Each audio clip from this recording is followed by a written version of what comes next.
دل کا آپریشن ہوا ہے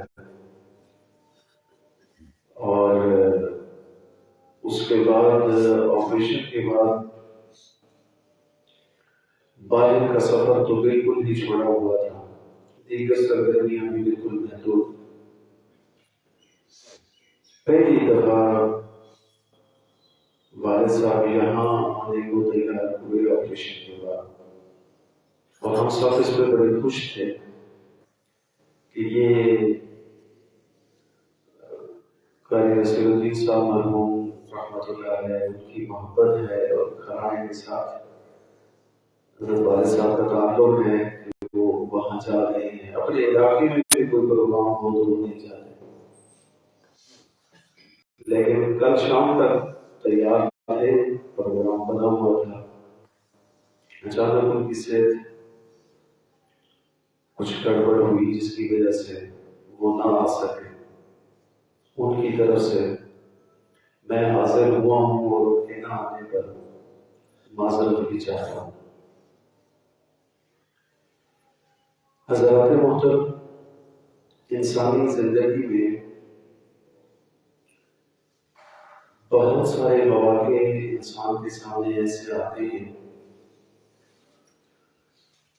کہ جہاں پہ بندے کو دونوں میں سے کسی ایک چیز کا انتخاب کرنا ہوتا ہے۔ مثال کے طور پر ہم کسی سفر پہ نکلے ہوں، ہم اپنے گھر کی طرف جا رہے ہوں، اپنے علاقے کی طرف جا رہے ہوں، تو راستے میں اچانک ایک سڑک دو حصوں میں تقسیم ہو جائے۔ اب وہاں پہ ایک راستہ ہماری منزل کی طرف جا رہا ہے اور دوسرا کسی اور سے جا رہا ہے۔ سمجھدار اور عقلمند آدمی وہاں سے بہتر راستے کا انتخاب کرے گا جو راستہ اس کو اس کی منزل تک پہنچائے۔ کوئی بھی ذی شعور آدمی، عقلمند آدمی، دانا آدمی اور خوش قسمت آدمی زندگی میں ہمیشہ دو میں سے اس ایک بہتر چیز کا انتخاب کرتا ہے جو اسے کامیابی کے ساتھ ہمکنار کرے، دونوں جہانوں میں اس کے لیے سود مند ہو اور فائدے مند ہو۔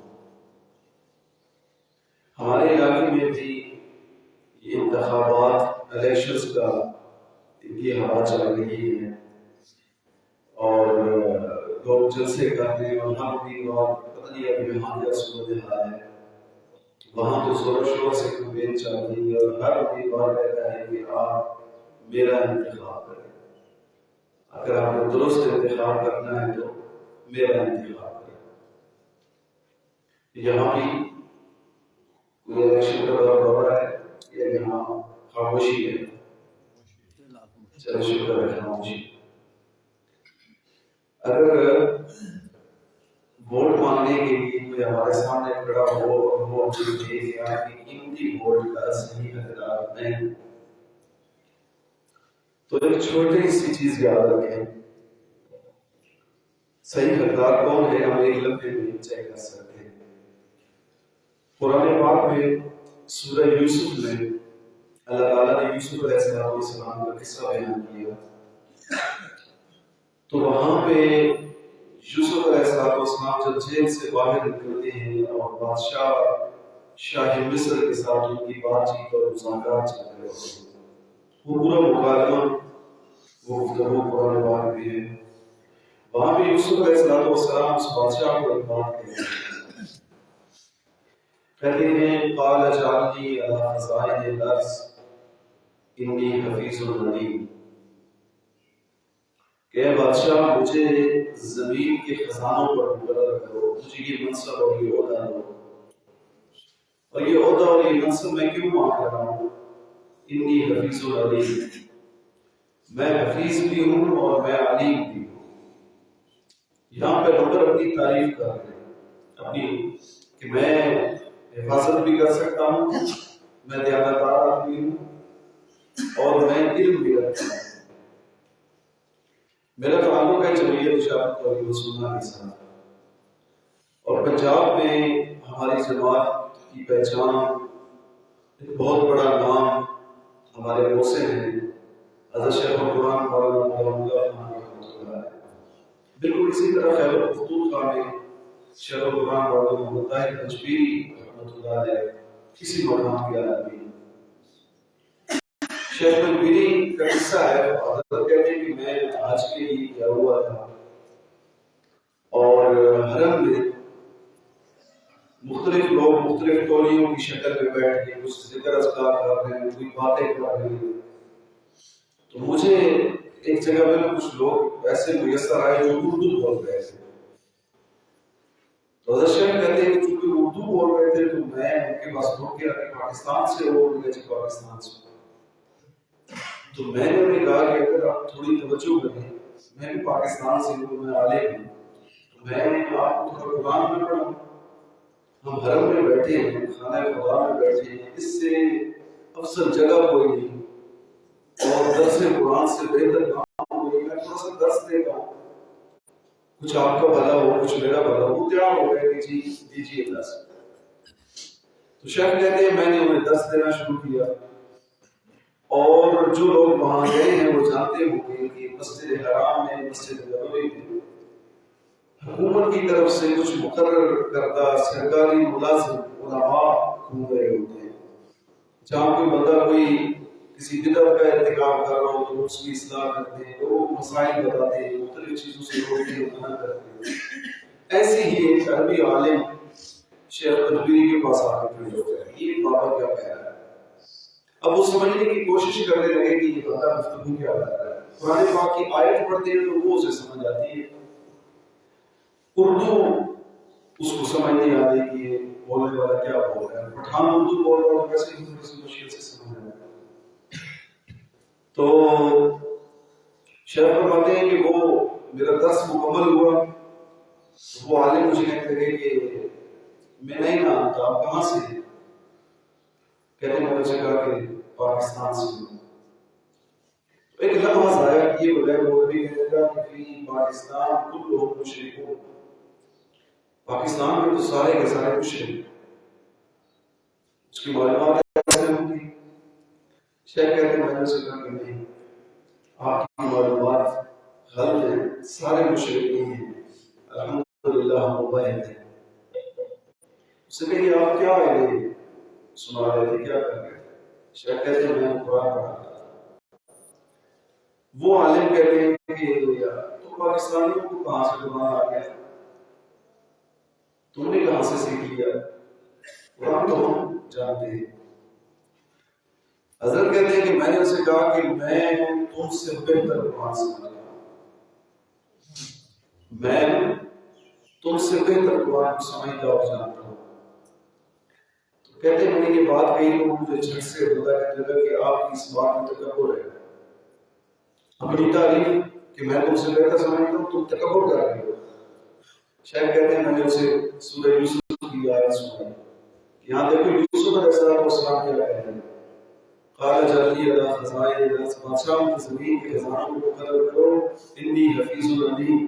اپنی تعریف یوسف علیہ السلام میں حفیظ بھی ہوں، امانت دار بھی ہوں، دیانتدار بھی ہوں، اور میں علم بھی رکھتا ہوں کہ میں اس خزانے کو کیسے استعمال کروں گا اور ملک و قوم کا کیسے اس کے اندر فائدہ ہوگا. مجھے علم بھی ہے اس بات کا. اب یوسف علیہ السلام کی تعریف کر رہے ہیں کہ نہیں؟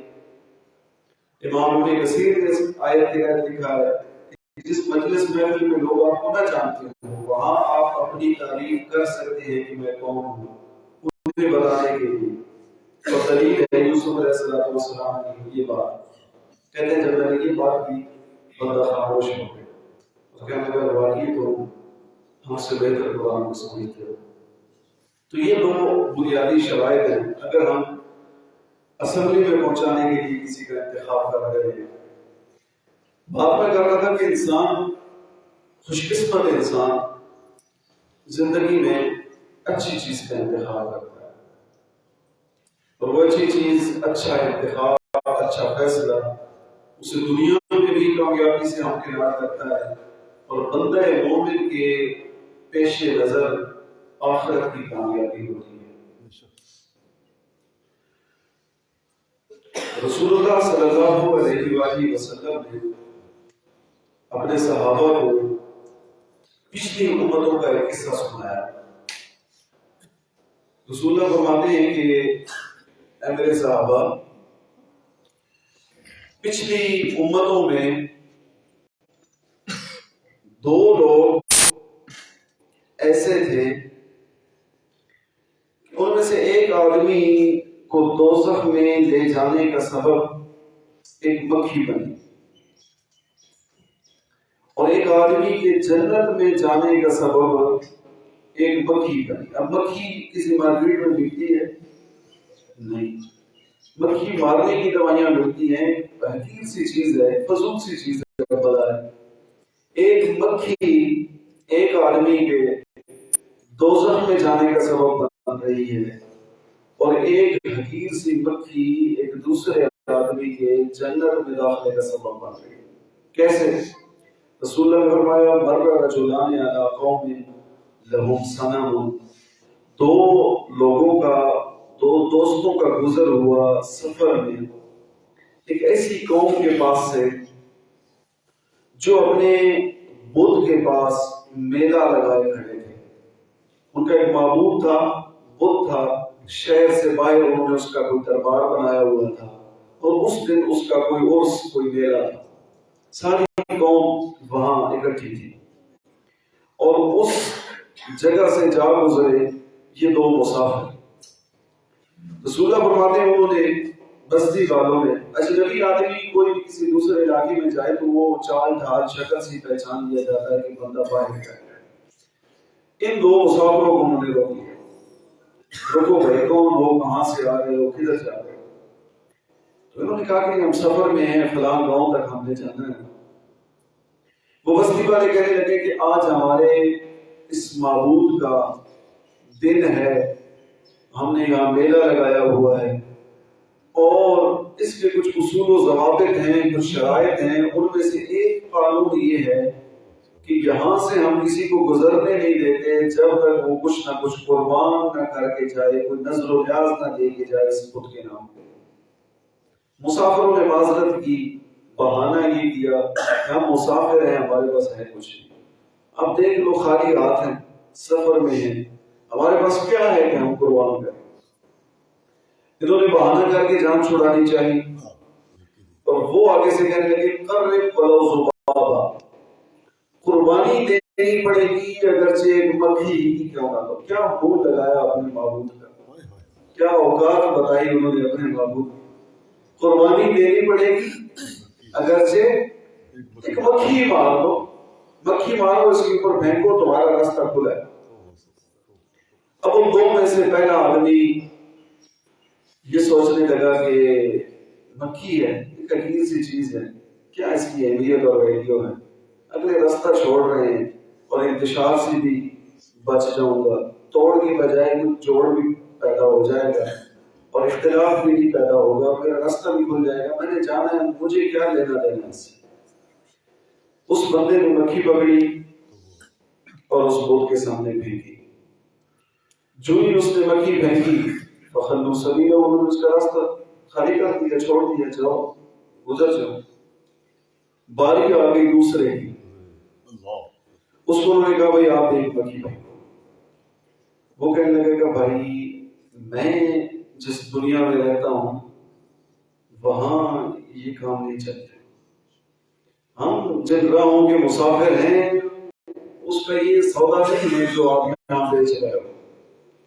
میں رب کے علاوہ کسی کے نام پہ ایک ذرہ دینے کا قائل نہیں ہوں، مکھی کو پھر بڑی چیز ہے۔ کہ ہم تمہیں نہیں جانے دیں، نہ جانے دو۔ دوسرا آپشن یہ کہ واپس بھی نہیں جانے دیں گے، آگے بھی نہیں گزر سکتے، اور پچھلا راستہ بھی بند ہے کہ تم اپنے مکان کی طرف اور اپنے علاقے کی طرف واپس جاؤ۔ مکھی مارو، قربانی دو، نہیں تو ہم تمہیں ماریں گے اور تمہاری قربانی دیں گے۔ تو کیا ہوا؟ رسول اللہ فرماتے ہیں وہ ان ظالموں نے اس شخص کو وہاں پہ قتل کیا. ادھر اس بندہ مومن کی روح نکلی، چند قدم کے فاصلے میں وہ مکھی مار کے جانے والا بندہ، اس کی بھی موت کا مار گیا. اب ایک سفر میں اکٹھے نکلے ہوئے دو لوگ، ان میں سے ایک مکھی کی وجہ سے، غلط انتخاب کرنے کی وجہ سے دوزخ کی طرف جا رہا ہے، اور بندہ مومن جس نے صحیح وقت پہ صحیح چیز کا انتخاب کیا، وہ اپنے درست انتخاب کی وجہ سے جنت کا راہی بنا اور ہمیشہ کی عزت و کامیابی اس کا مقدر ہے. سورہ یاسین میں اللہ تعالیٰ نے ایک بستی کا قصہ سنایا. وَضْرِبْ لَهُم مَثَلًا أَصْحَابَ الْقَرْيَةِ إِذْ جَاءَهَا الْمُرْسَلُونَ. میرے پیغمبر اپنے امتیوں کو اس بستی کا قصہ سنائیے جہاں ہم نے اپنے کچھ پیغمبر بھیجے. اللہ تعالیٰ نے اپنے پیغمبر بھیجے، بستی والوں نے کیا کرنا تھا؟ جھٹلایا. اب لاجک یہ پیش کی کہ آپ پیغمبر نہیں ہو سکتے، تم تو ہماری طرح کی انسان ہو، جیسے ہم ہیں ویسے تم فلاں کے بیٹے ہو، فلاں کے بھتیجے ہو، فلاں کے رشتے دار ہو، ادھر ہی پلے بڑے ہو، ادھر ہی ہماری آنکھوں کے سامنے. ویسے بھی زندگی میں اگر معاشرے میں سے کوئی ایک آدمی ترقی کر جائے نا تو دوسرے لوگ اسے، معاشرے کے لوگ اسی کی نظر سے دیکھتے ہیں. ایک آدمی تھوڑا اونچی جگہ، اونچی منصب پہ پہنچ جائے تو کہتے ہیں تم فلاں نہیں تھے، کل تک تو تمہارے پاس کچھ ہوتا نہیں تھا، تم یہ وہ وغیرہ وغیرہ. تو یہی رویہ قوم اپنے پیغمبروں کے ساتھ بھی بنتی. تم کیسے پیغمبر ہو سکتے ہو؟ تم ہماری طرح کے انسان ہو بھائی، اسی شہر کے رہنے والے ہو. قوم نے جھٹلایا. اللہ تعالیٰ نے ان پیغمبروں کی قوت کو بڑھانے کے لیے ایک اور پیغمبر بھیجا. قوم نے کیا کرنا تھا؟ جنہوں نے نہیں مانا انہوں نے نہیں مانا، اس کا بھی انکار کیا. اور بات بڑھتے بڑھتے، جھگڑا بڑھتے بڑھتے یہاں تک پہنچا کہ قوم انہیں کہنے لگی کہ بھائی جب سے تم لوگ آئے ہو نا ہمارے شہر میں یہ تبلیغ کرنے اور رب کی طرف بلانے، تب سے پورے شہر میں ایک انتشار پھیلا ہوا ہے، اور تمہاری وجہ سے شہر میں نحوست پھیلی ہوئی ہے. تمہاری وجہ سے شہر میں نحوست پھیلی ہوئی ہے. اب اس کا علاج یہ ہے کہ یا ہم تمہیں قتل کریں گے یا ہم تمہیں پتھر مار مار کے ہلاک کر دیں گے. پیغمبر نے کہا طائرکم معکم، یہ جو نحوست ہے نا شہر میں پھیلی ہوئی، یہ تمہاری اپنی ہے. تم یہ سمجھ رہے ہو کہ ہماری وجہ سے یہ انتشار اور یہ بدامنی، یہ نحوست تمہاری اپنی ہے، خاندانی ہے. تمہارے شرک کی وجہ سے یہ تمہارے اوپر نحوست چھائی ہوئی، ہمارا اس میں کوئی قصور نہیں. تو اللہ تعالیٰ نے قرآن پاک میں فرمایا کہ جب یہ پیغمبروں کے قتل کی منصوبہ بن رہا ہے، بستی والے ان کو قتل کرنے کا پلان تیار کر رہے ہیں، اس دوران خبر پہنچتی ہے شہر کے دوسرے کنارے جہاں ایک غریب ترکھان لوہار اپنی بھٹی پہ کام کر رہا ہے. وہ وہاں سے اپنے سارے کام کو چھوڑ کے اس مقام کی طرف، اس مکان کی طرف بھاگتا ہے جہاں ان پیغمبروں کو بستی والوں نے قید کر رکھا ہے. اور وہ جس تیزی کے ساتھ آیا، قرآن میں اللہ تعالیٰ نے اس کی اس آنے کا تذکرہ بھی کیا کہ وہ اس انداز میں آیا. لمبا قصہ ہے.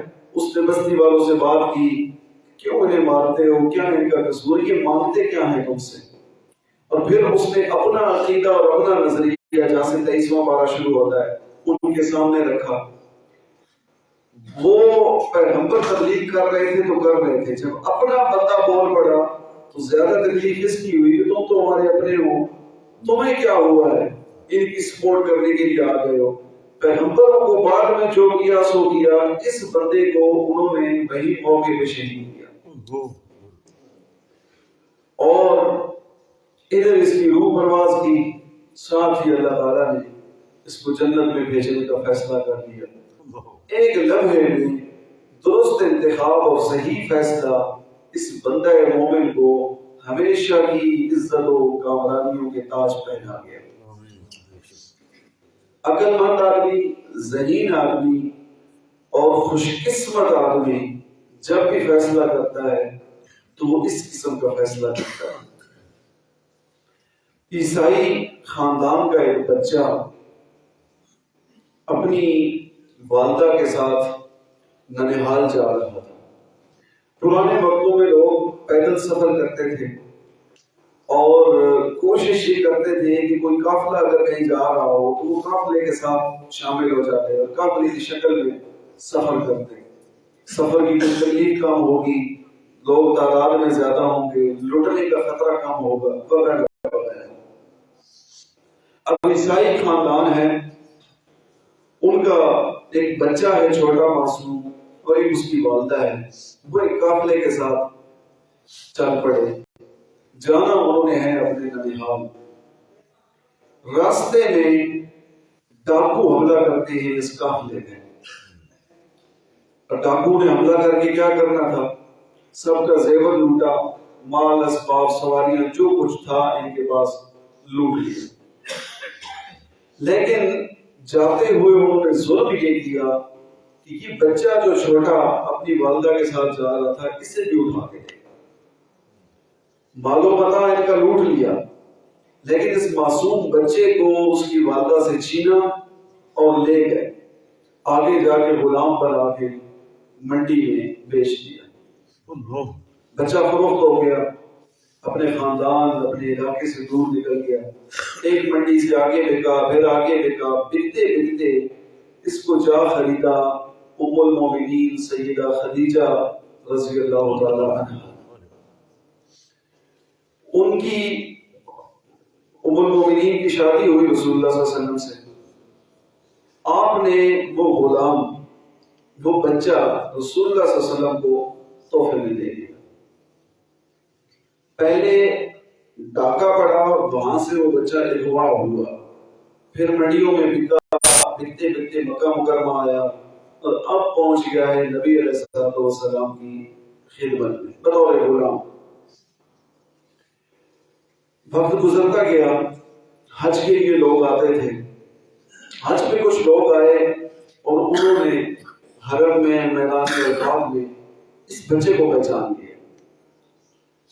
بچے پہ نظر پڑی تو کہنے لگے کہ یہ تو فلاں آدمی کا بیٹا ہے، اور یہ تو حادثہ کا زید نہیں ہے۔ ہاں ہے تو وہی، اتنے سال پہلے یہ گم ہو گیا تھا، قافلہ لوٹا تھا، وہاں یہ بچہ بھی اٹھا کے قابو لے گئے۔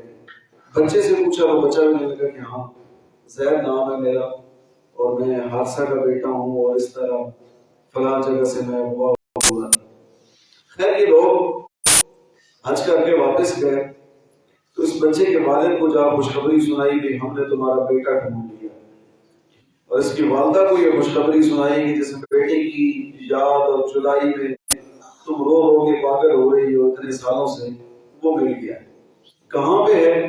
وہ مکہ میں ہے، کسی آدمی کے پاس ہے، بکتے بکتے پہنچا ہے، ان کا غلام ہے، انہوں نے خریدا ہوا ہے۔ زید کے والد، اس کے چچا، ماموں، دیگر رشتہ دار کافی سارا زیور، مال و متاع، سرمایہ لے کے مکہ مکرمہ پہنچتے ہیں، اور ڈھونڈتے ڈھونڈتے پوچھتے پوچھتے آپ پہنچے رسول اللہ صلی اللہ علیہ وسلم کے پاس، اور ساری کہانی نبی علیہ الصلوۃ والسلام کے سامنے انہوں نے پیش کی کہ یہ جو بچہ آپ کے پاس ہے یہ غلام نہیں ہے، آپ نے خریدا ہوگا، آپ نے اس کی قیمت ادا کی ہوگی، لیکن یہ غلام نہیں ہے، یہ آزاد ہے، ایک قافلے میں اغوا ہوا اور ڈاکوؤں نے بیچا اور یہاں تک پہنچ گیا۔ میں اس کا والد ہوں، یہ چچا ہے، یہ ماموں ہیں، یہ باقی رشتہ دار ہیں۔ اس کی والدہ بڑی پریشان ہے اور ہر وقت اس کے غم میں روتی رہتی ہے۔ ہم کچھ سامان لائے ہیں، کچھ مال و دولت لائے ہیں، جتنا خرچہ کر کے آپ نے اس بچے کو خریدا تھا اس سے آپ ڈبل لے لیں، جتنا اوپر مانگتے ہیں لے لیں، آپ قیمت لے لیں اور بچہ ہمارے۔ رسول اللہ صلی اللہ علیہ وسلم نے کہا کہ قیمت میں نے کوئی نہیں لینی۔ زید کو بلاتے ہیں، اس سے پوچھتے ہیں اگر وہ تمہارے ساتھ جانے کو تیار ہے تو مجھے کوئی اعتراض نہیں، لے جاؤ۔ حضرت زید کو بلایا گیا، زید آئے نبی علیہ الصلوۃ والسلام کے پاس۔ رسول اللہ نے پوچھا زید ان لوگوں کو جانتے ہو؟ جی جانتا ہوں۔ کون ہیں؟ یہ میرے والد ہیں، یہ چچا ہیں، یہ ماموں ہیں، یہ فلاں ہیں۔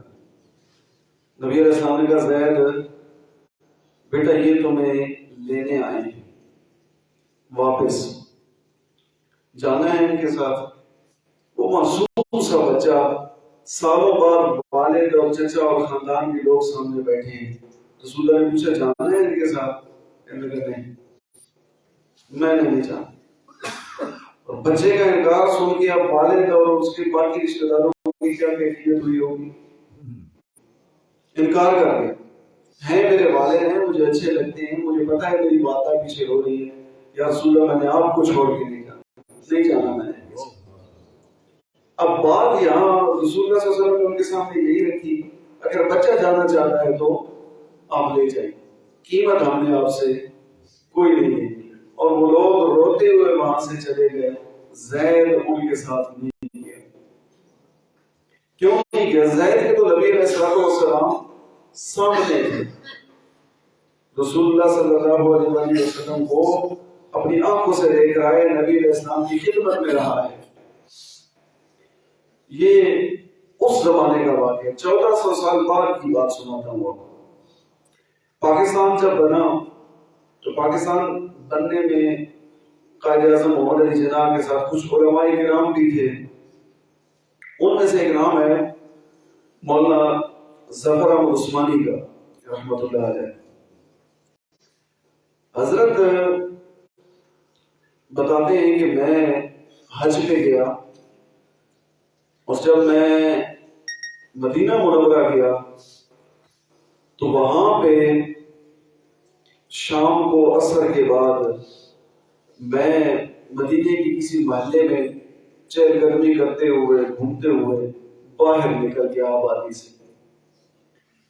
اور مولانا کہتے ہیں کہ جب میں آبادی سے اس محلے سے باہر نکلا تو جیسے ہر شہر بستی میں ہوتا ہے کہ لوگ اپنے گھروں کا کوڑا باہر کسی جگہ پہ کچرے کا کوئی ڈھیر ہوتا ہے وہاں پھینک دیتے ہیں، اسی طرح مدینہ منورہ میں بھی وہاں کے پاسی جو گند بلا ہوتا تھا، کوئی کوڑا ہوتا تھا، وہ باہر محلے سے باہر کسی جگہ پہ پھینکا کرتے تھے۔ حضرت عثمانی کہتے ہیں کہ میں جب وہاں اس کوڑے کے ڈھیر کے پاس سے گزرا تو میں نے دیکھا کہ رسول اللہ صلی اللہ علیہ وآلہ وسلم کے شہر کا ایک بچہ چھوٹا سا، وہ اس کوڑے کے ڈھیر سے کچھ کھجوریں جو آدھی خراب ہیں، آدھی گلی ہوئی ہیں، آدھی ٹھیک ہیں، اٹھا کے کھا رہا ہے۔ تو حضرت کہتے ہیں کہ میرے تو رونگٹے کھڑے ہو گئے کہ رسول اللہ کے شہر کا بچہ اور غربت کا یہ عالم کہ ڈھیر سے کھانے کی چیز جو کھانے کے قابل ہے وہ چن چن کے کھا رہا ہے، اور ہمارے پاس دنیا جہان کی ہر نعمت ہے۔ تو کہتے ہیں کہ میں اس بچے کے پاس چلا گیا اور اس کو میں نے جا کے کہا کہ بیٹا کیوں یہ چن کے کھا رہا ہے؟ اس نے اپنے گھر کے حالات بتایا کہ میں یتیم ہوں، والد میرے فوت ہو گئے ہیں، گھر میں کمانے والا کوئی نہیں، اب یہاں سے کچھ چیزیں چن کے کھاؤں گا، کچھ چن کے جو کھانے کے قابل ہوئی اپنے گھر لے جاؤں گا، باقی بہن بھائیوں کو دوں گا، والدہ کو دوں گا، اور اسی سے ہمارا گزر بسر ہوتا ہے۔ تو حضرت عثمانی کہتے ہیں کہ مجھے اس بچے پہ بڑا ترس آیا،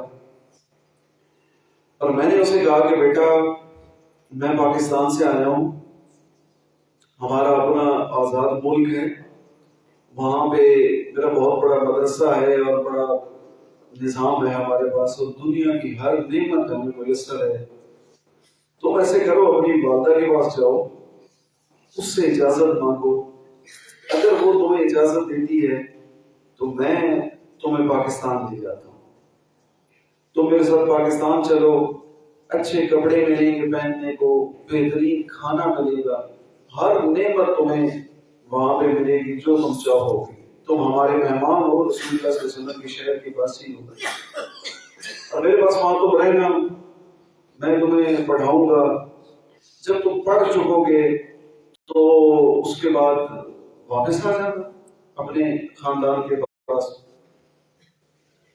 حضرت کہتے ہیں کہ میری بات اس بچے کو بھلی لگی، وہ تیار ہو گیا.